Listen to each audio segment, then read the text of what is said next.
Welcome to another tutorial video. This time here we're going to try something different. We're going to try to create an image that I kind of have floating in my head. I got this idea, so let's start with opening up the graph paper. And the idea is basically I want to have these like diamonds that kind of run down the pattern. So, well, here, let me just kind of get this thing started. Let's start with the color red. Okay, and we start in the middle at the top here. Oh, need the paint bucket, all right. So, 1, 2, 3, 4, 5, 6, 7, 8. So, okay, the idea is these diamonds, and having the square in the middle will be something more like a base color. So here I'm going to put in the little underlying lines. This is where the string is flowing from. And it also tells me where the string is going to start from once I put it together. Okay, so let's see, next color, go with the orange.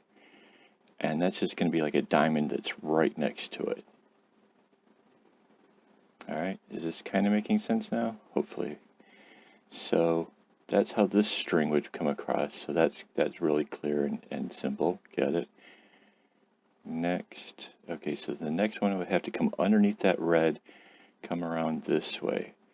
And that kind of makes sense if you look at it now, because that center one is going to come right down through the middle of the reds and between where the orange is.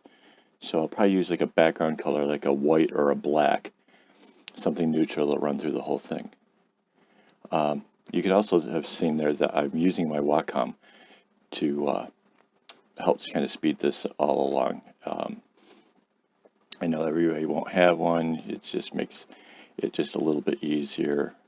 Nice little gift my wife got me, so that's it. So now you can see with the yellow, it's going to follow the same pattern as what the orange did, with one of the yellows kind of tucking in underneath the orange. So far this looks like it's really feasible. Let's see, green next. We're going to come down. And we know that this and this are going to be the same as all the previous. And judging by this so far, all we have to do is see how many colors we got on the other side.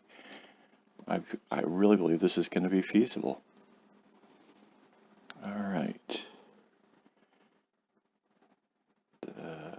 Put these two in. Good to go. We now have a nice little pattern in the works, I think.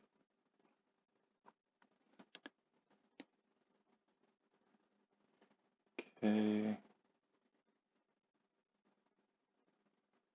Grab up the color yellow. I'm going to add this coming down a bit.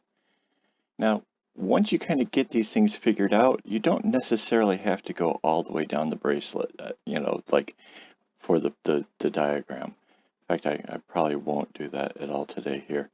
The idea is once you kind of get it set in motion, once you find it to be feasible, that it's really not necessary to have to draw the whole thing out. Of course, you can if you want to.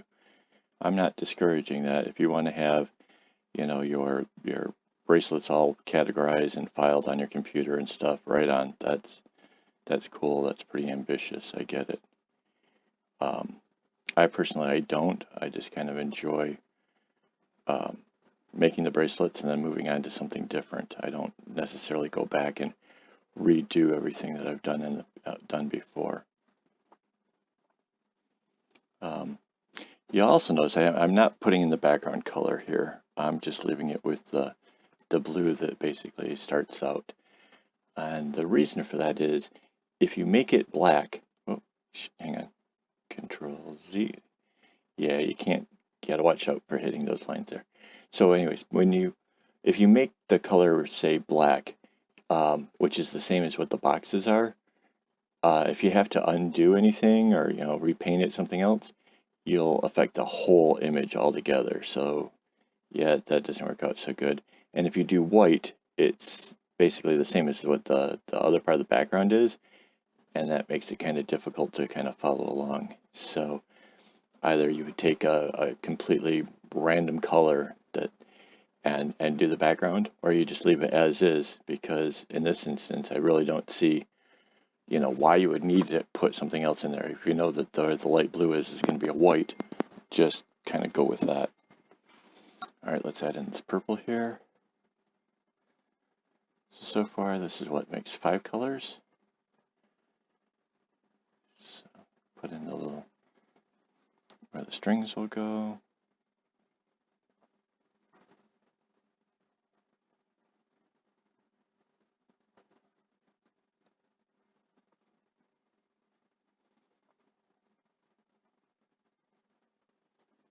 I definitely think this bracelet's going to have promise.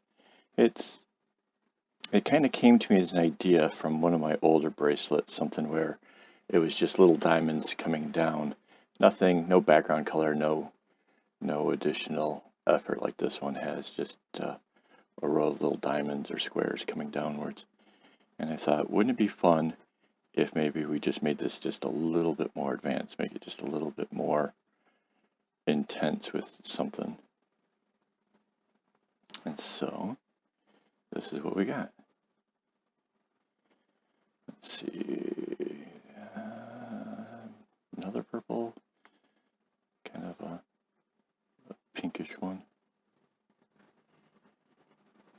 Mind you, when you're drawing this out, one of the big things you want to do is to have some contrast between your colors. Mostly because if you're printing it out or you're looking at it from your computer screen, you don't want to be confused because two colors are close together. You can do that with your strings if you choose.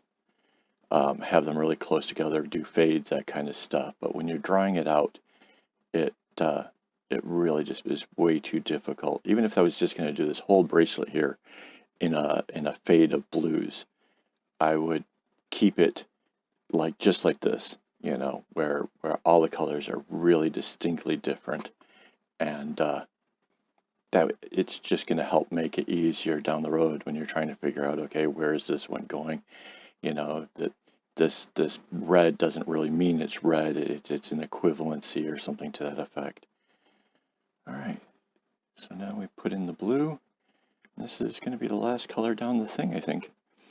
Now, looking at this, I can already see that if I wanted to, I could maybe do like a dark green to go along the edges, kind of over here on the far right.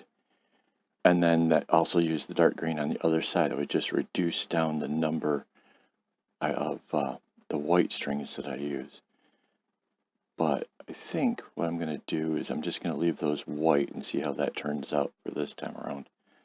We'll see what that looks like. So there we have it. This is really all you need to get started. From here, you can see that it's 2 of each of the colors, and you can see how many whites you need. It's like, what, 5? 5 strands of white will give you the 10 going all the way over and across. So, okay, I'm going to go give this a shot, and we'll see how this turns out.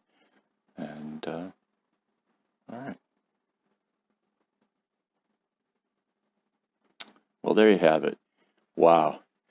Definitely love it. I love the whites on the sides. I think that turned out really cool. I hope that you guys enjoy this as well. I think this really came out better than expected, and hopefully this is going to give you some inspiration for your next works. All right, thanks.